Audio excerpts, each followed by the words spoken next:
Welcome back. You are listening to the home of forbidden romances. Prepare yourself, because tonight's story will leave you breathless. The crystal flute snapped in Julian's grip, a sharp, melodic crack that was instantly swallowed by the heavy bass of the club music, slicing his palm open in a spray of crimson and champagne. He didn't feel the sting. He only felt the numb, icy sensation of his heart calcifying in his chest as he watched from the shadows of the VIP balcony. Below, amidst the swirling lights and the haze of expensive cigars, his husband, the ruthless patriarch of the Blackwood Syndicate, leaned back on a velvet sofa, a bored expression on his sculpted face as he spoke to his second-in-command. The words had floated up, carried by a lull in the music, striking Julian with more force than a bullet. "He's suffocating," Cashin Blackwood had said, his voice a low, careless rumble that stripped Julian of his dignity. Always hovering. Always asking. "It's pathetic. I married an heir, not a clingy child." Julian Vane, the youngest son of the rival Vane banking empire, looked down at his bleeding hand. For 3 years, he had played the role of the dutiful, loving husband in this political ceasefire of a marriage. He had mistaken Cashin's silence for stoicism, his distance for stress. He had poured warmth into a black hole, hoping to fill it. He dropped the broken glass shards onto the plush carpet, watching the blood drip, dark and viscous. The boy who had sought validation was dead. In his place, something colder, sharper, and infinitely more dangerous began to wake up. Chapter 1. The Glass Menagerie to the Outside World. The union of Julian Vane and Cashin Blackwood was the wedding of the century. It was the pact that stopped the blood feud between the city's financial district and its underworld. Julian was the white swan of the Vane family, beautiful, elegant, and seemingly fragile. Cashin was the wolf of the South, a man who spoke in commands and dealt in violence. Their penthouse apartment was a testament to their sterile life. It was a museum of chrome, glass, and black marble, devoid of personal touches save for the ones Julian had tried to introduce. A vase of hydrangeas here, a warm throw blanket there. Tonight, the apartment felt like a mausoleum. Julian stood before the floor-to-ceiling mirror in the master bedroom. He was 24, with hair the color of spun silver and eyes like crushed amethysts. He looked delicate. That had always been his weapon, though Cashin had mistaken it for weakness. He bandaged his hand methodically, his movements precise. The door clicked open. Cashin entered. He brought the smell of the night with him, rain, tobacco, and the metallic tang of ozone. He was a towering figure, broad-shouldered and imposing in a charcoal three-piece suit that cost more than most people earned in a decade. His dark hair was swept back, revealing a face carved from granite, handsome but cruel. "You're still up," Cashin noted, loosening his tie. He didn't look at Julian. He walked straight to the liquor cabinet. "I waited," Julian said.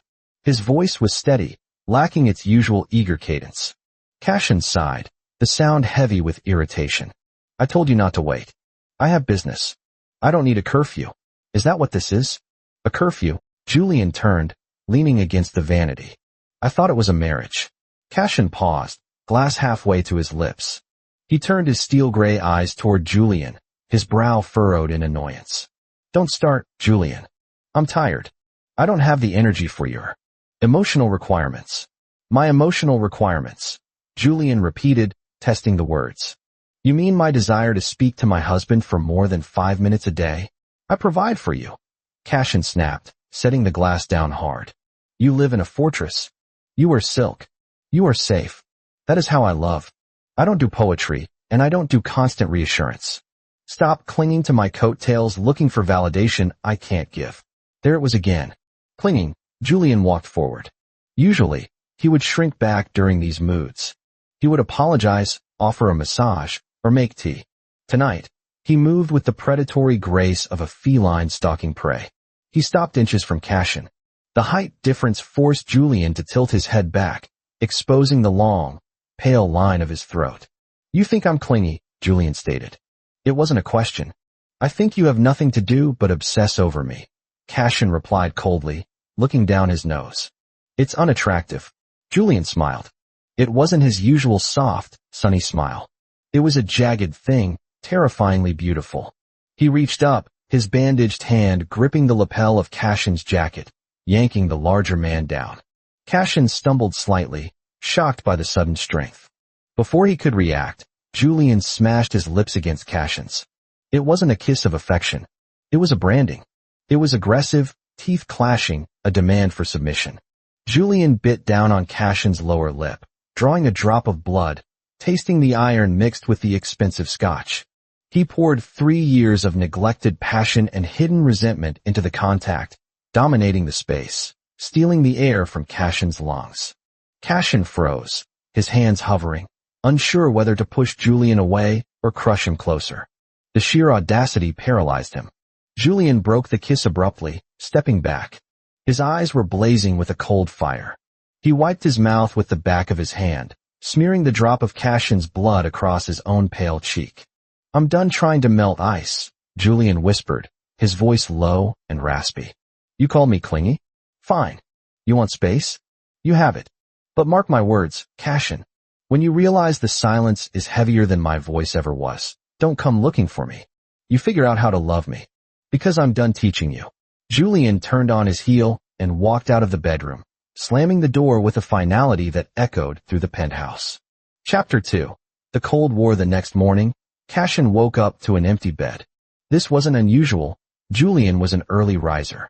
Usually, the smell of freshly brewed coffee and a light breakfast would be waiting on the kitchen island, along with a note wishing him a good day.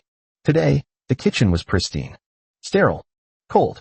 There was no coffee. No breakfast. No note. Cashin scoffed, adjusting his cufflinks. A tantrum, he thought. Asterisk, he's trying to punish me. He'll break by dinner.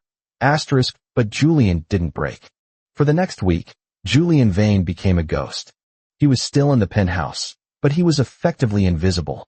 When Cashin entered a room, Julian left it. He didn't storm out. He simply gathered his things and glided away as if Cashin were a piece of furniture he had no interest in. Cashin found his shirts weren't laid out. His schedule wasn't summarized for him.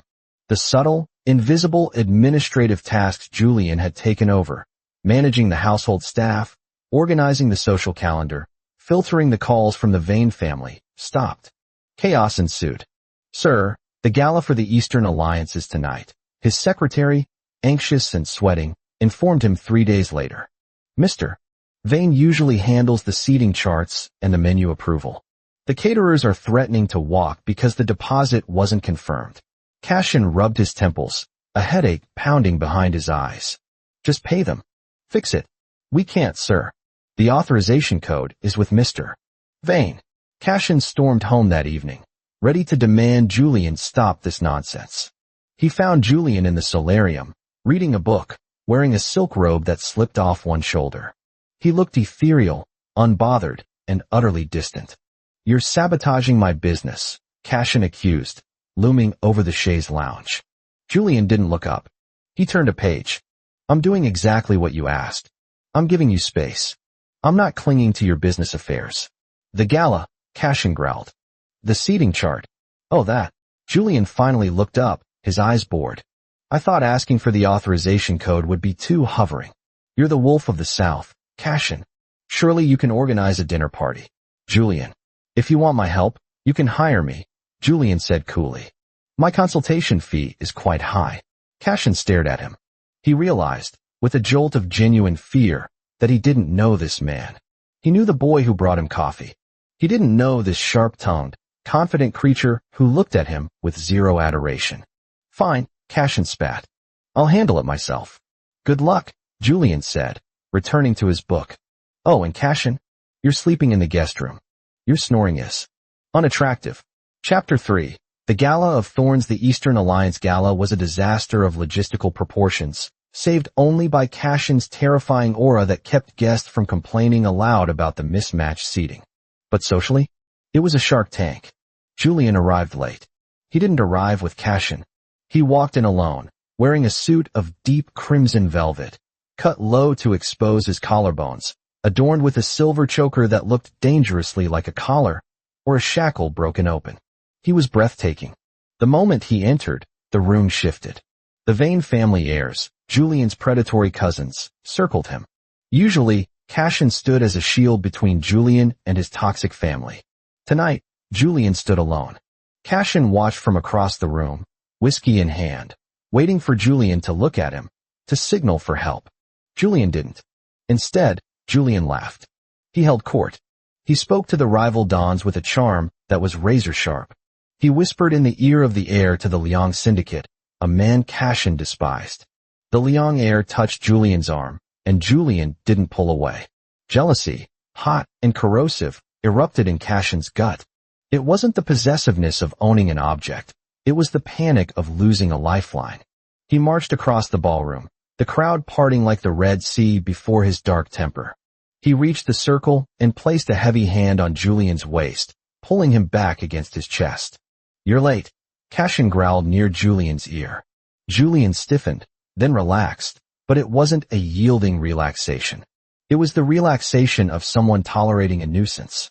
He peeled Cashin's hand off his waist, finger by finger.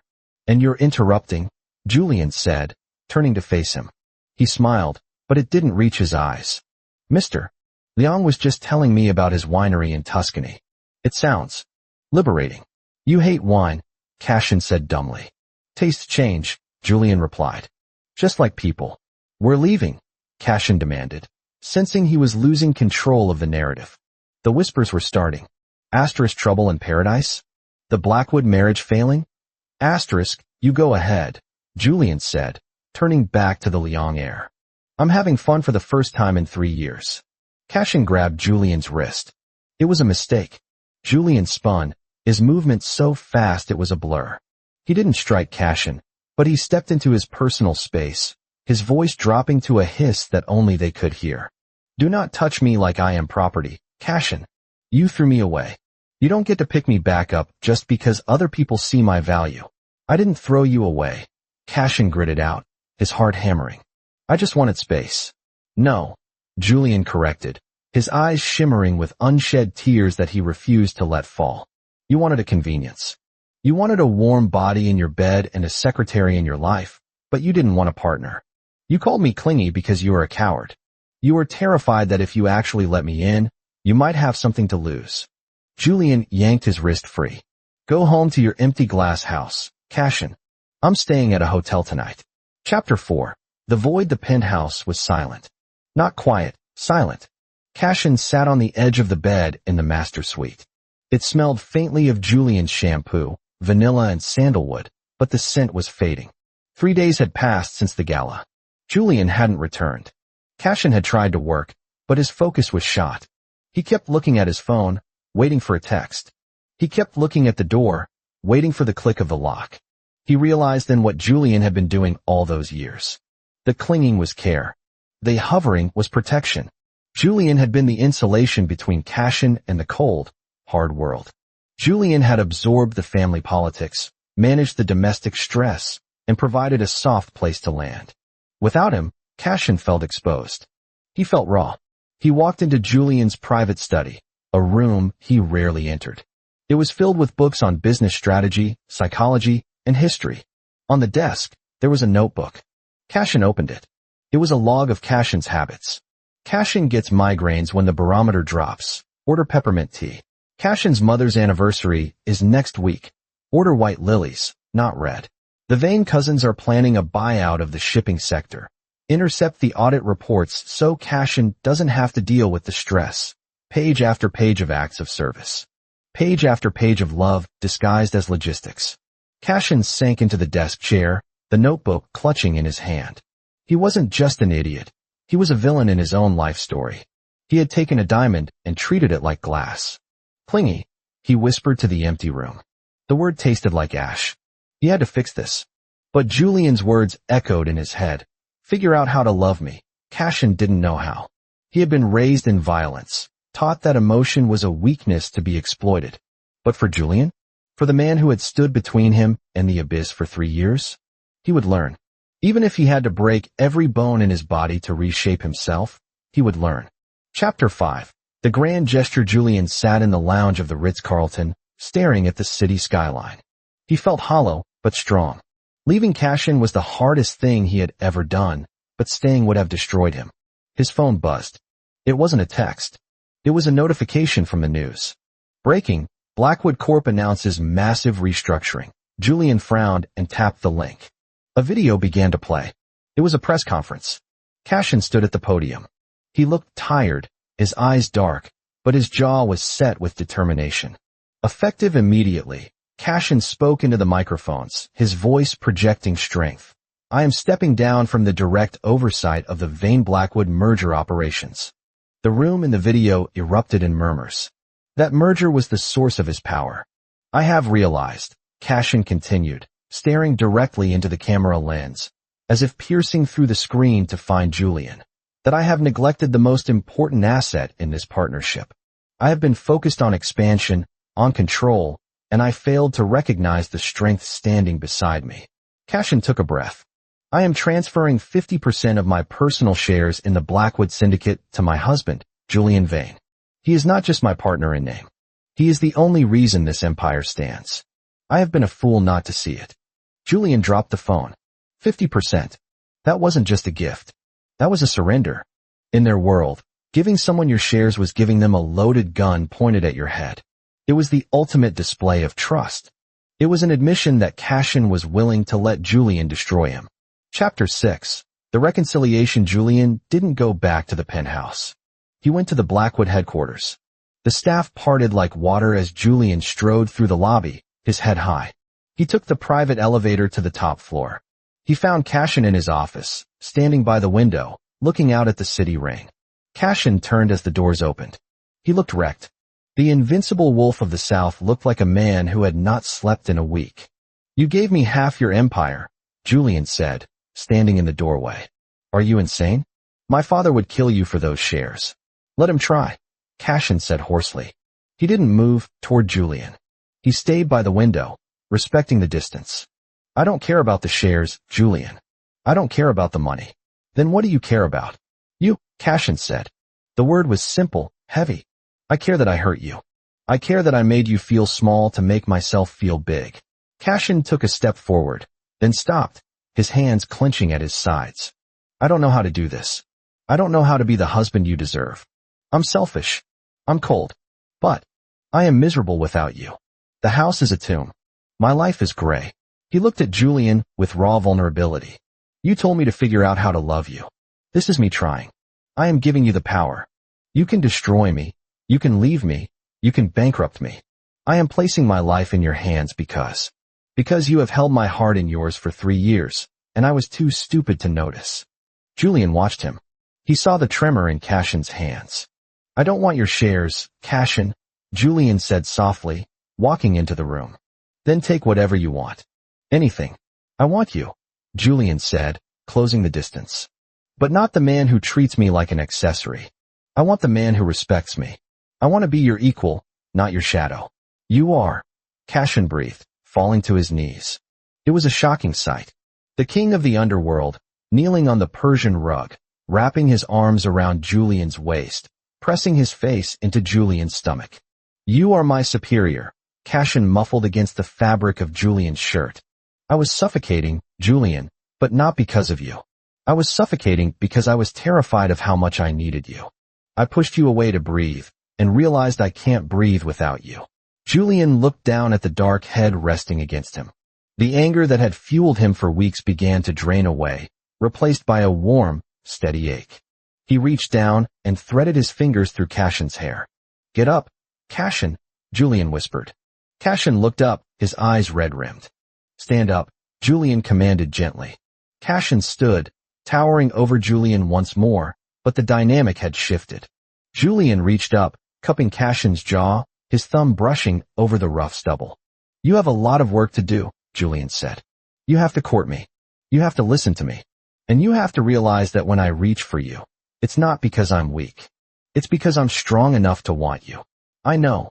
Cashin rasped, leaning into the touch. Teach me. Please. I'll learn.